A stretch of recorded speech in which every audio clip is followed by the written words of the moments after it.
I never vote for the Great White Hope. And why not? I don't support liars. I don't support deceivers. Who did you vote for that wasn't a liar? And if your opinion don't line up with my opinion, then I'll throw you away. That's what I used to do. Amazing. And now that I see what you're saying, I'm starting to see, my spirit starting to recognize what you're saying. My ego got to die. Once you wake up, once you see, you cannot unsee. Isn't that amazing? I guess, what's that boy name from Texas? Ron phone kept dropping, maybe going out to the supermarket and get another one. Tony out of California. Tony, welcome to the show. You're on the air. Good morning, Justin. Hey, Tony, how are you? All right. It's a shame how you talk about people's phone like that. What do you mean? But I was calling to what do you mean by that? Well, you talking about the man went to the supermarket to get another phone. Well, go out and buy another because it looked like he was having a problem with the one he had. Well, it must was a Donald Trump phone because it just ain't working correctly. If it was a Donald Trump phone, believe me, he would not be having issues with it. Yeah, you're right. It probably just, dissolved in his hand. But the thing is, you were speaking on polls. And I want to know, when have you ever known a true situation that polls ever came out truthfully? So what now? When have you ever known in your existence that polls told the truth on any election? Who is Polar? You say polls. You were speaking on polls, the election polls. Oh. Dealing with Donald Trump. Back in 2020. Oh, 2020. Oh, that's the only one you can speak on? Yeah, that's the one I remember. You asked when. Have I ever? Okay. And I remember 2020. Well, Hillary was leading the polls during 2020. Donald Trump he didn't even believe that he had won the election. They stole the election. They were lying when they said that Hillary was leading. It wasn't true. And so the same thing they're doing today about Donald Trump. So I remember back in 2020. Okay. Well, the thing is, your boy. What you got to say about that? I'm saying Hillary was leading. Are you going to vote for the Great White Hope this time around? I never vote for the Great White Hope. And why not? I don't support liars. I don't support deceivers. Do you vote? I'm trying to tell you. Do you vote? Yes, I do. And when have you not voted for? Who did you vote for that wasn't a liar? Who I haven't. Mr. Biden right now is doing a great job for the country. Who did you vote for that wasn't a liar? Or you say you don't vote for liars? Who did you vote for? Who did you vote for that wasn't a liar? You asked me, did I vote for Donald Trump? When you voted, you said you don't vote for liars. That's why you're not voting for the Great White Hope, right? I was speaking on Donald Trump. And I asked, I asked you, did you vote? Have you voted? You said yes.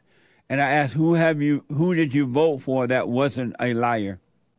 Okay, I can't speak on that. But you asked. You can't speak on that. You said you voted, right?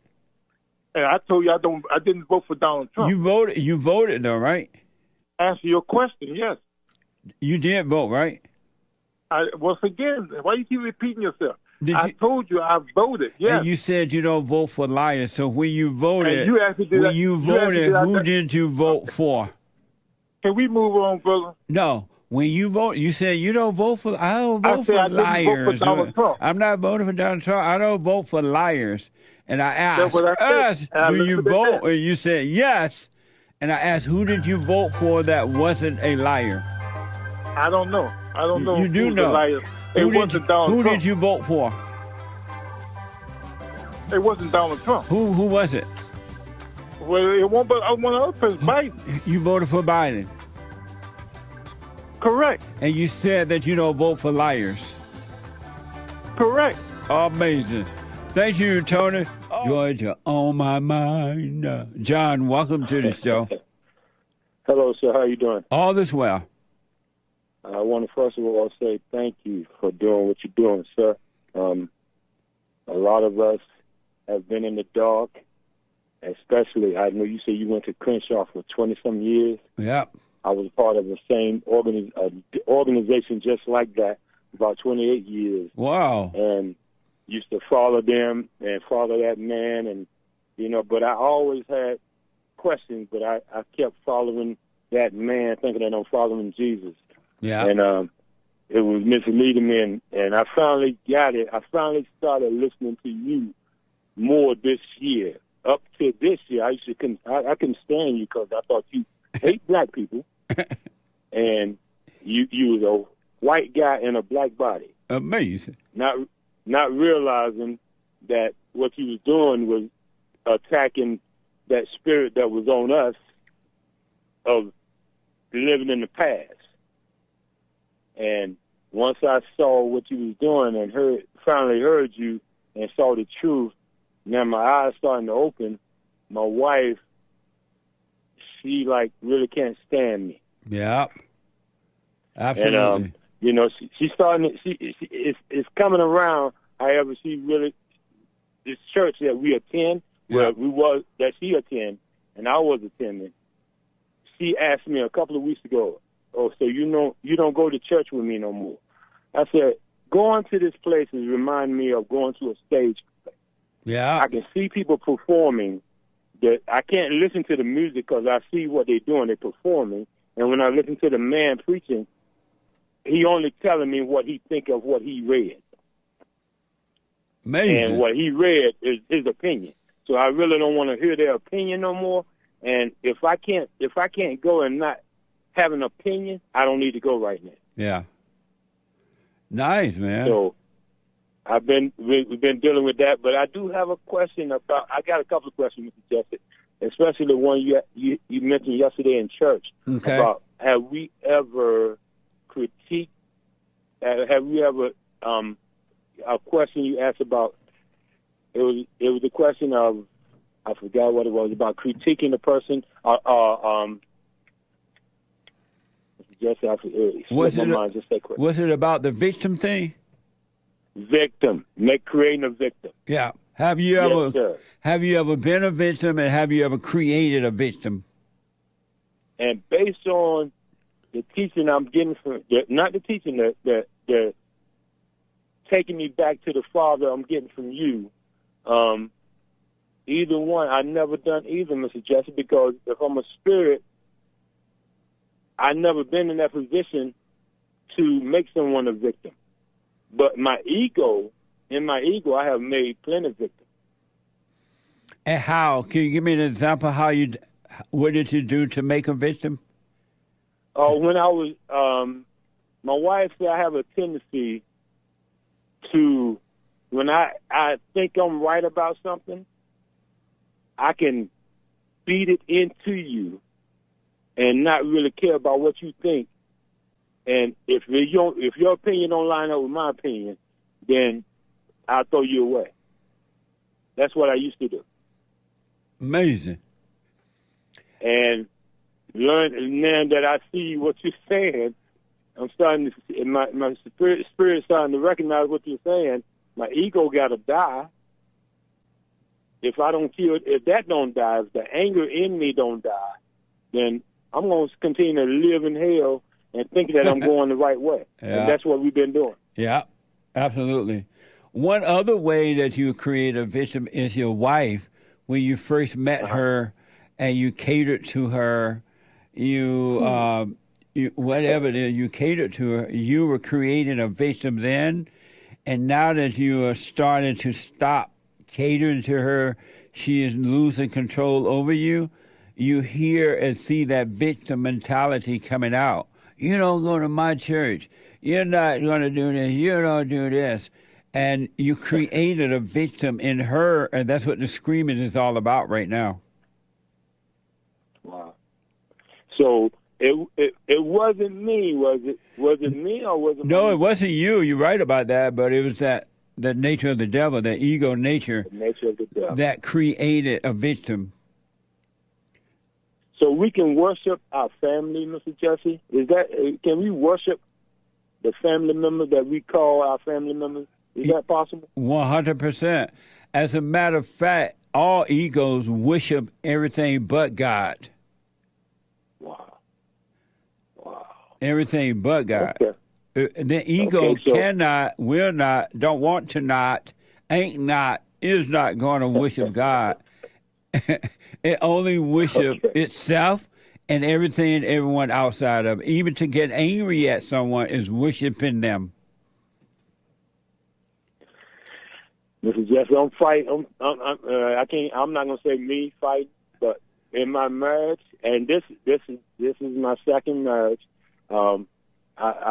First marriage, I was in it for like 17 and a half years, and I'm thinking that, I don't want to deal with that kind of marriage again, and not knowing that if I still got in me the anger and still haven't forgiven my mother, I don't know nothing about all that.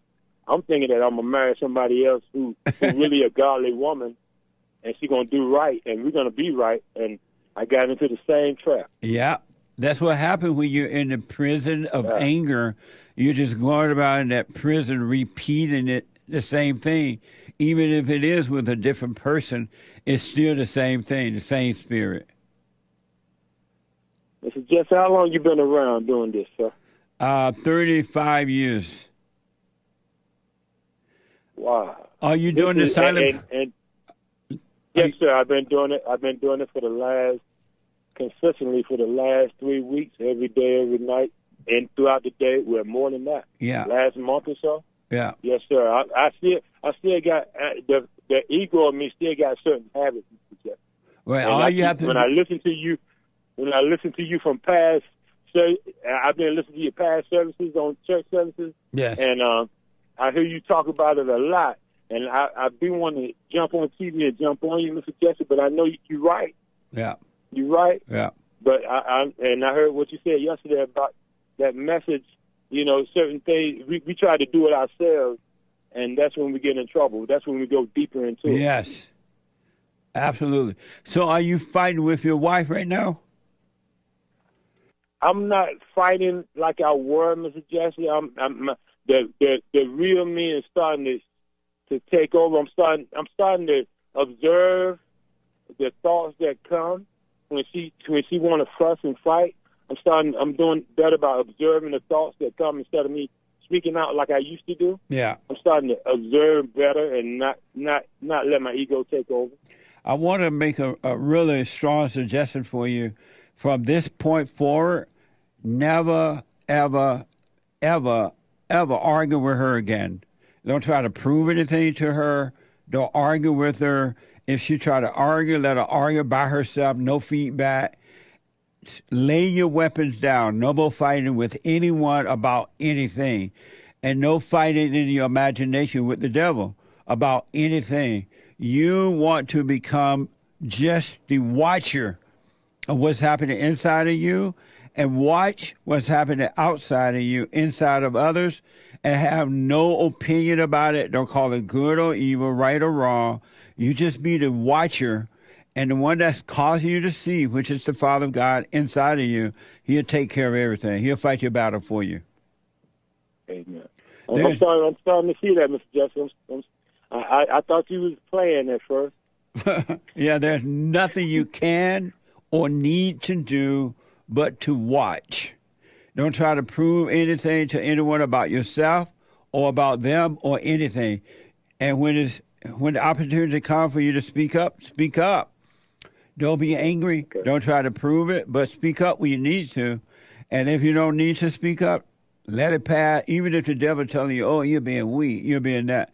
You don't owe anyone anything, and you have nothing to give. All right. Yes, sir. All you need to do is just let life happen. Let life happen. Yes, sir. And one more question, Mr. Jesse. When you asking people in the church service about things, what did they have a life this week? Now I'm working on. I want to make sure I line myself up not to remember the past at all. Yeah. Am I doing wrong by not trying to remember when you asked me that? If you was to ask me that question, how was your week? If I tell you I don't know, I wasn't there, would I be lying to you? Yeah, but when I ask the people that, I'm paying attention to see if they are growing spiritually. Are they getting understanding? Are they watching themselves to see what's going on with self? Right. Or are they just waiting to be taught by me or something? Gotcha. I know what the purpose. I just want to know, because I know what is Mr. Jesse really doing. Because I know he said we don't live in the past. Right. We don't live that way. So what's really going on? Yeah. Okay. All right. I got you, sir. Yeah. I'm just trying to encourage the people to make sure that they work on keeping their eyes on themselves, the fake self, to see what's going on. Right. And so that's why I asked him that. Okay. I understand. Amazing. So, I'm continuing to listen to you, sir. So let me ask before you're welcome. Let me ask, why did you have children by your first wife? I got a son. Yes, sir. We got one son. He's grown. And do you have kids with the second wife? I have none with her. Her son was grown when we got together. Has she been married before? She was married, and at the time we got together, the guy she was married to had abandoned her, had left her, and she didn't know where he was at. Now you see why he left and then he abandoned her. She was held to deal. Mr. Jesse. I didn't know no better, sir. I know. I wasn't there, sir. I didn't know no better. I understand, and that's what I didn't know no better. That's what if I had to do it all over again, I know better. Yeah, and that's what these women tell the men. I hear it all the time. Women tell the men, "Oh, my first husband abused me, or my boyfriend abused me. He left me. He did this," and the guys, they get involved with the woman thinking that they're saving her, and all they're doing is catching the same hell that ran the other man off. Ooh, yes, sir. Yes, sir. I'm Mr. Jesse. I'm seeing it. If you don't know, you can't. You don't do. But what I used to tell my son, don't ignore the red flag. Yeah. And I did the same thing, Mr. Jesse. I'm thinking that we at the same church and we under the same teaching, and we're doing it. We were so separated. It didn't make no sense. I thought we was on the same page. We were both going in different directions, and we thought. Now I know. Yeah. And when you tell a person who made that mistake or got into something like that, you got to go through it because you did it. Yeah. And I can't blame nobody but myself. That's right. Absolutely. Amazing call, John. Man. Stay with it. Stay with it. Stay with the prayer. I don't care what happens, what situation comes. Stay with the silent prayer. Never stop doing it. Yes, sir. We'll do. I thank you, sir. All right, Have a wonderful day. You too. Amazing call. Once you wake up, once you see, you cannot unsee. Isn't that amazing?